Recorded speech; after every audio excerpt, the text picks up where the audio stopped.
तो सरकार से हम यही अनुरोध करेंगे कि आप एग्ज़ाम लीजिए, कोविड के गाइडलाइंस को आप जारी कीजिए। जो भी गाइडलाइंस है आपका, उसको सारे बच्चे फॉलो करेंगे। बच्चे बड़े प्यारे हैं आपके, एक भी बात का उनको तो ऑलरेडी वो डरे हुए समाज के वो संस्कारी बच्चे हैं जिनको ज़रा सा डांट पे जो है उनको संभल जाना होता था। हम तो पहले सरकार से ये कहेंगे कि बच्चा जो है वो कोरोना से बाद में मरेगा, बेरोजगारी से पहले मर जाएगा। अब स्थिति नहीं है सर। आप जितना गाइडलाइंस जारी करना है आप कर दो, लेकिन सर एग्ज़ाम ले लो, किसी तरह आप सर एग्ज़ाम ले लो। आपकी रैलियां हो ही रही है, आप रैली कर ही रहे हो, चुनाव का डेट आपने दे ही दिया है, चुनाव आप करवाओगे ही, तो कहीं ना कहीं बच्चों का भी थोड़ा सा हक है इस देश पे, उसके लिए कुछ कर दो सर। क्योंकि जवान है वो, उनकी भी उम्मीदें हैं, उनको भी लगता है कि हमको भी काजू किशमिश खाना चाहिए, हमको भी कहीं शिमला मसूरी घूमने जाना चाहिए। कब तक उसको 6x3 के कमरे में रखोगे आप? Knowledge never be a wastage material. Knowledge, ज्ञान कभी भी वेस्ट नहीं हो सकता है, वो कभी नहीं वेस्टेज हो सकता है। आप बिलीव कीजिए, अगर आपका नॉलेज अच्छा है ना, तो भगवान से ये मनाही है कि नौकरी ना हो, तो कुछ ना कुछ बवंडर कर लीजिएगा। नमस्कार, आप देख रहे हैं द इंडिया टॉप। मैं हूं आदेशपुरी। आपको बता दें कि कोरोना का प्रसार लगातार बढ़ते ही जा रहा है, लेकिन इन सब के बीच में आरआरबी के द्वारा ये कहा गया था, नोटिस दिया गया था कि एनटीपीसी का रिजल्ट 15 जनवरी तक दे दिया जाएगा। इसके साथ ही साथ ग्रुप डी का मामला लटका हुआ है। एनटीपीसी मेंस क्या होगा, कोरोना का विस्तार हो रहा है, इसलिए हम फिर आए हैं एसके झा सर के पास। कोई जानकारी हो, अपडेट हो तो वो बताएं सर। कोरोना का लगातार मामला बढ़ते ही जा रहा है, क्या लग रहा है सर, एनटीपीसी का जो रिज़ल्ट है वो 15 जनवरी तक दिया जाएगा? देखिए सर, सबसे पहले तो इंडिया टॉप के सभी दर्शकों को बहुत बहुत शुभकामनाएं कि शानदार सा कोरोना आपके स्वागत में खड़ा है। और लेकिन मामला ये है सर कि एग्ज़ाम जो है होगा, रिज़ल्ट भी आएगा, अभी तक हम लोग यही मान के चलेंगे। अभी आप देखे होंगे, कल न्यूज़ तक ने भी वीडियो जारी किया है आज या कल शाम में कि एग्ज़ाम होगा। उनकी भी शायद अधिकारियों से बात हुई है कि एग्ज़ाम होगा, और लगातार बातें चल रही है जिस हिसाब से, उस हिसाब से कहा भी जा रहा है। देखे होंगे आप, बिहार सरकार का भी जो नोटिस निकला था उसमें लिखा गया था कि एग्ज़ाम होगा, सभी नियुक्ति संबंधित सभी परीक्षाएँ ली जाएंगी, विद्यालय की सभी परीक्षाएँ ली जाएंगी। तो अभी तक तो हम लोगों को यही मान के चलना है कि एग्ज़ाम होगा, रिज़ल्ट आएगा।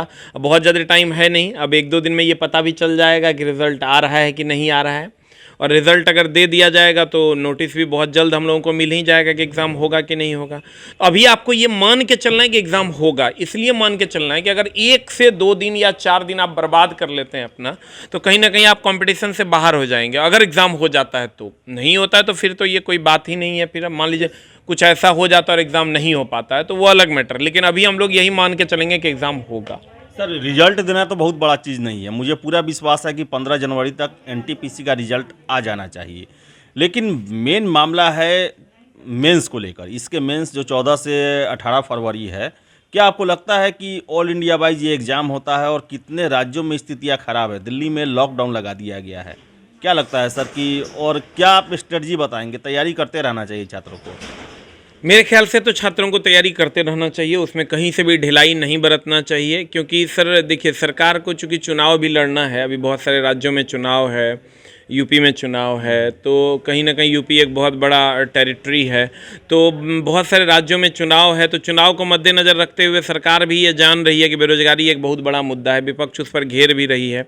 हर बात पे विपक्ष का एक ही सवाल होता है जिस पर सारे लोगों को चुप हो जाना पड़ता है, वो है बेरोजगारी। तो कहीं ना कहीं सरकार को चारों तरफ से घेरने की कोशिश की जाएगी इस यूपी के चुनाव में बेरोजगारी के मुद्दे पर। और अगर ये एग्ज़ाम हो जाता है, इसकी ज्वाइनिंग प्रक्रिया आगे बढ़ जाती है, तो फिर कहीं ना कहीं सरकार बच पाएगी।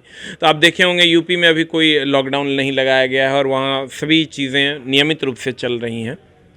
तो वैसा ही कुछ आपको एग्ज़ाम में देखने को मिले, क्योंकि बार बार पेपर के माध्यम से, बार बार सरकार के नोटिस के माध्यम से ये बताया जा रहा है कि नियोजन संबंधित परीक्षाएं होंगी। तो कहीं ना कहीं, और ये आप देखे होंगे उस नोटिस में बिहार सरकार और राज्य सरकार का सम्मिलित वो नोटिस था। तो कहीं ना कहीं सर ये हम लोग देख सकते हैं इस चीज़ को कि एग्ज़ाम होना चाहिए। भविष्य में ऐसा कोई डिसीजन सरकार ले लेती है तो उस पर हम लोग कुछ नहीं कर सकते या आप कुछ नहीं कर सकते, उसके लिए हम लोग फिर से एक ट्विटर कैंपेन रखेंगे, फिर से हम लोग आंदोलन करेंगे और सरकार से फिर से तारीख देने की गुहार लगाएंगे और सरकार को फिर से तारीख देना पड़ेगा। उसके लिए हम सबको फिर से तैयार होना पड़ेगा अगर ऐसा होता है, लेकिन अभी हम लोगों को ये मान के चलना है कि एग्ज़ाम होगा। सर अभी से अब समझिए तो सर, अब मेरा लास्ट इंटरव्यू होगा 15 से पहले, कट ऑफ क्या बता रहे हैं सर? जनरल के लिए, ओबीसी के लिए, एससी के लिए कितना कट ऑफ होना चाहिए? एनटीपीसी में कितना से ऊपर वाले छात्र जो हैं वो 15 का बेसब्री से इंतज़ार करें?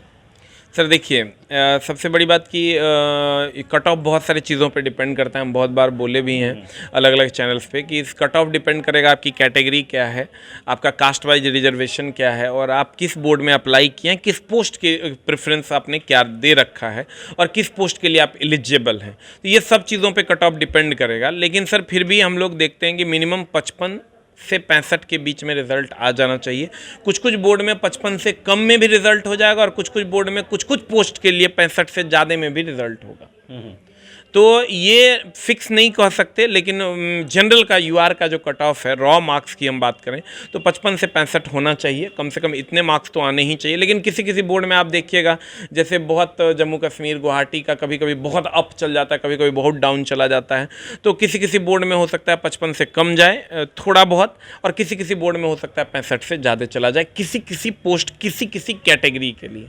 लेकिन अगर जनरल कट ऑफ की बात करोगे तो 55 से 65 मैंने कट ऑफ बताया है, वही कट ऑफ जाना चाहिए। इसमें शायद ऊपर नीचे नहीं होना चाहिए। वो तो कट ऑफ अब ज़्यादा दिन का इंतज़ार है नहीं, 2 से 3 दिन में पता चल जाएगा। सर 14 जनवरी से मेंस होने वाला है, जो कैंडिडेट 55 के प्लस हैं उनको आप क्या कहना चाहेंगे? किस विषयों पर अभी ज़्यादा फोकस करना चाहिए, क्योंकि समय काफ़ी कम बचेगा? देखिए, मामला कहाँ फंस रहा है, जो मैं बच्चों के लिए देख पा रहा हूँ, कहीं ना कहीं मैथ के कैलकुलेशन में बच्चे बहुत ज़्यादा उलझ जा रहे हैं। जैसे अगर आप देखिएगा 90 मिनट का पेपर, 90 मिनट का पेपर है उनका, तो बच्चे 45 से 50 मिनट सिर्फ मैथ के क्वेश्चंस बनाने में निकाल देते हैं। उसके बाद रीजनिंग बच गया, करंट अफेयर्स बच गया, जीके जीएस बच गया, साइंस बचा हुआ ही है। तो कहीं ना कहीं उनको मैथ का कैलकुलेशन पे फास्ट करना होगा, उस पर रोज़ आधा घंटा आपको टाइम देना होगा और एक सेट मैथ का रोज़ आप सेपरेट सेट मारिए, ताकि आपका मैथ का कैलकुलेशन थोड़ा बढ़ सके। थोड़ा नंबर ऑफ क्वेश्चंस वहाँ आप बढ़ा लीजिए। रीजनिंग में नंबर ऑफ क्वेश्चंस को आप घटा लीजिए, कोई दिक्कत नहीं है, लेकिन मैथ में नंबर ऑफ क्वेश्चंस को बढ़ा लीजिए। जीके जीएस का थोड़ा सा एरिया बढ़ाइए, क्योंकि वहाँ आपको टाइम बचेगा, स्कोर ज़्यादा होगा। और मैथ में क्या है कि टाइम थोड़ा सा लगेगा लेकिन एक्यूरेसी आपकी बनी रहेगी। तो कहीं ना कहीं वहाँ पर आपको टाइम देना चाहिए और रोज़ एक सेटअप मैथ का मारिए तो आपका टाइम बचेगा, जिसके बाद आप सारे चीज़ों को वो टाइम दे पाइएगा। और करंट अफेयर्स को बहुत ज़्यादा सीरियस लेने की ज़रूरत नहीं है। बच्चे करंट अफेयर्स को बहुत ज़्यादा सीरियस लेना है, बहुत ज़्यादा सीरियस आप उस पेपर को लीजिए जो आपका 100% साथ देगा। करंट अफेयर्स का कोई माई बाप नहीं रहता, कभी कुछ पूछ देता है और पता ही नहीं चलता है सर कि मामला क्या हो रहा है।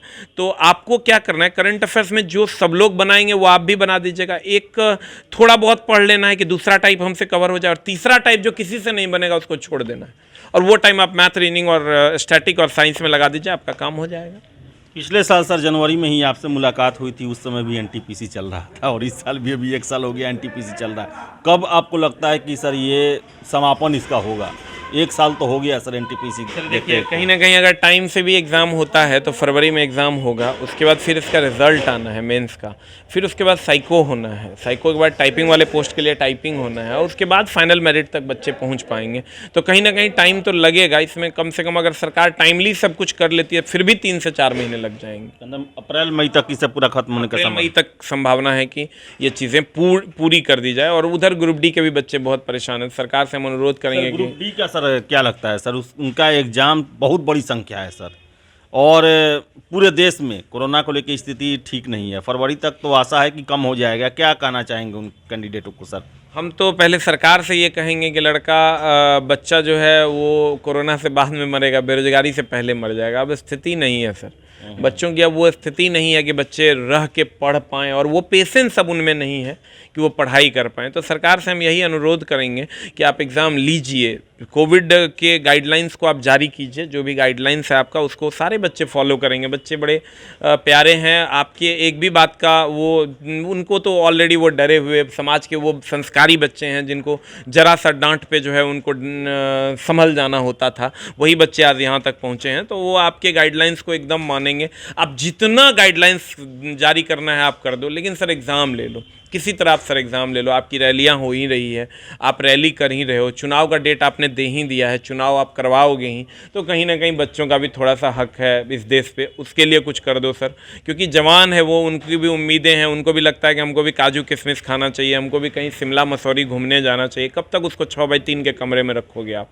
अब बहुत हो गया, अब सर एग्ज़ाम आपको लेना चाहिए। और बच्चों से भी हम रिक्वेस्ट करेंगे कि थोड़ा सा आप जो है इन सब चीज़ों से अलग हट के, ठीक है मैं मानता हूँ ये चीज़ें आपके जहन में चल रही होंगी, आप खुद से लड़ रहे होंगे, लेकिन हम ये कहना चाहेंगे कि आप इन सब से अपार्ट आप पढ़ाई पे भी उतना ही फोकस होइए जितना आप अपने इन सब चीज़ों पे फोकस हो रहे हैं, उसका 100 गुना ज़्यादा आप पढ़ाई पे फोकस कीजिए, तो वो आपके लिए पॉजिटिव होगा।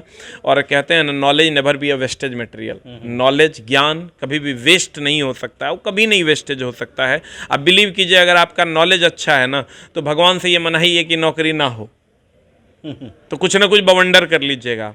तो पहले आप 3 इडियट का भी डायलॉग था कि कहते हैं ना वो कामयाब इंसान बनो, तो कामयाब इंसान बनने के लिए नॉलेज की बहुत ज़्यादा ज़रूरत होती है। हम लोग जिस टाइम आदेश जी पढ़ा करते थे, देखिए मैं ये नहीं कहता हूँ कि अब एग्ज़ाम नहीं होना चाहिए, एग्ज़ाम तो तुरंत होना चाहिए, इसमें कहीं कोई संदेह नहीं है। लेकिन मैं जब पर्सनली, मैं अपना एक्सपीरियंस, मैं थोड़ा सा अलग था इन सब से, तो मैं जब पर्सनली मैं पढ़ा करता था, मैं भगवान से डेली मनाता था, हे भगवान 2-3 महीने और एग्ज़ाम टल जाए तो ज़्यादा बेहतर है, ताकि मैं कुछ चीज़ें सीख पाऊँ। मैं ये मानता हूँ कि अब इनकी वो स्थिति नहीं रही, मैं बार बार कह रहा हूँ अब इनकी वो स्थिति नहीं है। अब कब तक ये 6x3 के कमरा में अपना दिन गुजारेंगे? तो कहीं ना कहीं इनकी स्थिति बहुत गड़बड़ हो चुकी है। तो हम चाहेंगे कि आप सर एग्ज़ाम हो, लेकिन हम ये भी चाहेंगे साथ साथ कि आप लोग खूब मन लगा के पढ़िए। ठीक है सर। तो इसके जहाँ सर हैं, इनका साफ कहना है कि परीक्षाएं जो हैं वो फरवरी में होंगी और एनटीपीसी का भी रिजल्ट आएगा और परीक्षा होगी भी, क्योंकि आपको बता दें कि यूपी इलेक्शन है। कहें तो आम चुनाव के बाद, प्रधानमंत्री के चुनाव के बाद ये सबसे बड़ा चुनाव है और इसमें युवाओं को कभी भी सरकार नाखुश करना नहीं चाहेगी। और जो वेव है, ये वेव उतना खतरनाक भी नहीं है, 2 से 3 दिनों में लोग ठीक हो जा रहे हैं और संभावनाएं जताई जा रही हैं कि फरवरी आते आते जो है इस पर कंट्रोल भी हो जाएगा। तो आप तैयार रहें, परीक्षाएं तो ज़रूर होंगी। और जो ट्रेंड बता रहे हैं, जो सरकार की अभी गतिविधियां बता रही है कि वो नियुक्ति पर अभी तक वाले परीक्षाओं पर प्रतिबंध नहीं लगाई है। तो तैयार रहें, आपका एग्ज़ाम होगा और एनटीपीसी का रिजल्ट 15 तक आने की पूरी संभावना है। सर ने कट ऑफ भी बता दिया है। तो मेंस की तैयारी आप करते रहें और अपने आप को तैयार रखें कि आप अंतिम रूप से चयनित हो। शुभकामनाएं हैं हमारी। बहुत बहुत धन्यवाद।